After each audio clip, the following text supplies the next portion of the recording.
Sandiwara Koalisi Besar Pro Jokowi, Solihin NS.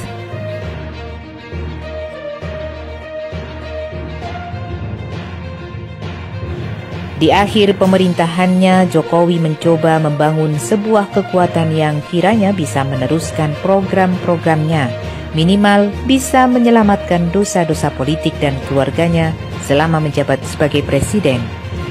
Tidak bisa ditutup-tutupi, terlalu banyak dosa dan kejahatan Jokowi selama menjadi presiden, membuat hatinya tidak pernah tenang, selalu diliputi ketakutan dan kegelisahan. Sehingga bagi seorang presiden yang mau lengser harusnya bersikap sebagai negarawan, netral, tidak ikut-ikutan terlibat dalam urusan copras-capres, apalagi mengendorse capres tertentu.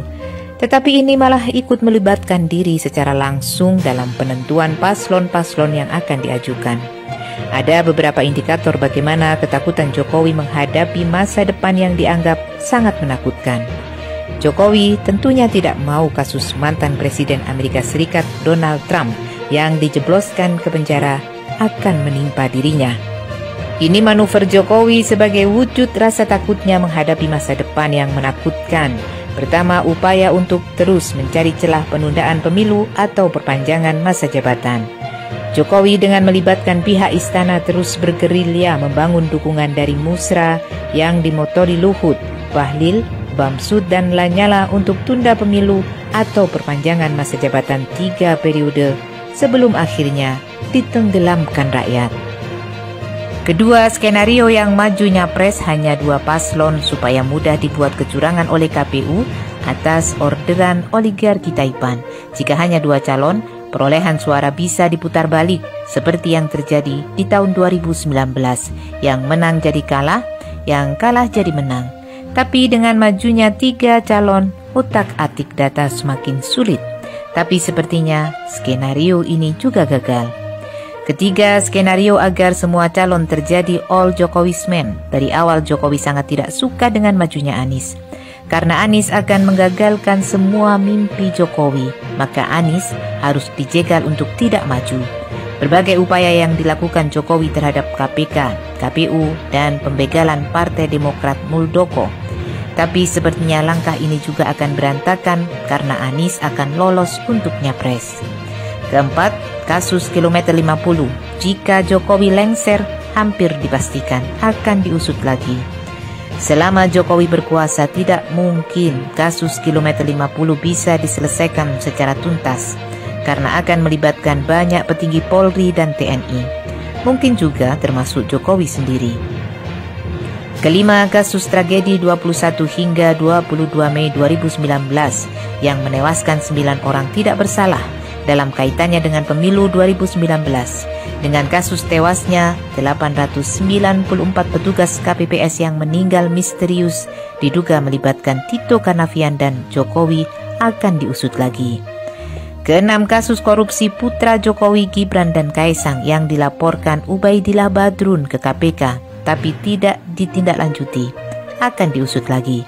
Ketujuh, kasus mega skandal sebesar 349 triliun di Kemenkeu diduga melibatkan keluarga Jokowi akan terus diusut. Kedelapan, penerbitan Perpu tentang Hari Lahir Pancasila dan Undang-Undang Cipta Kerja diduga karena pesanan dari pihak tertentu akan ditinjau ulang. Kesembilan, kasus ijazah palsu pasti akan terus dipermasalahkan. Kesepuluh, kasus kriminalisasi para ulama, termasuk para ulama yang terbunuh, akan terus diusut. Rasa takut Jokowi yang berlebihan terhadap pencapresan Anies, karena Anies adalah orang yang tidak bisa diajak kompromi dan berkhianat.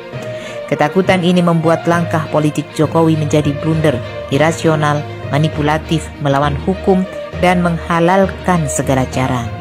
Dalam keadaan panik dan skeptis, Jokowi terpaksa mengalihkan gantungannya kepada Prabowo yang dianggap bisa menyelamatkan dirinya. Tapi Jokowi belum begitu percaya dengan Prabowo. Selain Prabowo bukan tipe orang yang mudah manut, elektabilitas Prabowo juga secara real rendah. Dalam situasi galau ini, Prabowo coba menempel terus Jokowi agar Jokowi bisa lebih nyaman dan percaya pada dirinya. Dalam keadaan bimbang, Jokowi membuat langkah baru, yaitu membentuk koalisi besar partai-partai koalisi pemerintah, karena Jokowi mengendus akan adanya pembelotan dari koalisi KIB untuk mendukung Anies. Terbentuknya koalisi besar seolah bisa memastikan kemenangan melawan Anies. Padahal gerbong-gerbong partai koalisi pemerintah, Golkar, PAN, P3, Gerindra, dan PKB sudah ditinggalkan penumpangnya. Secara persyaratan ambang batas tentu saja sangat melebihi dari 20%. Tapi secara jumlah dukungan anjlok. Jika semua partai koalisi digabung tinggal 15% karena yang 85%-nya sudah mendukung Anies. Sadar akan realita ini, berapapun besarnya partai koalisi pro Jokowi dipastikan akan kalah melawan Anies. Sedangkan untuk melakukan kecurangan jika paslonnya 3 dan selisih suara terlalu jauh, sulit dilakukan kecurangan. Satu-satunya cara untuk bisa memenangkan paslon dukungan Jokowi adalah Anies jangan nyapres. Itulah sebabnya kenapa Jokowi mengambil langkah bodoh dan memalukan dengan menyuruh Ketua KPK Firly Bahuri untuk tetap mentersangkakan Anies dan si Kurawa Muldoko untuk membegal Partai Demokrat. Langkah kedua manusia durjana ini sangat bodoh, memalukan dan biadab. Semoga kemenangan berpihak kepada kejujuran dan kebenaran.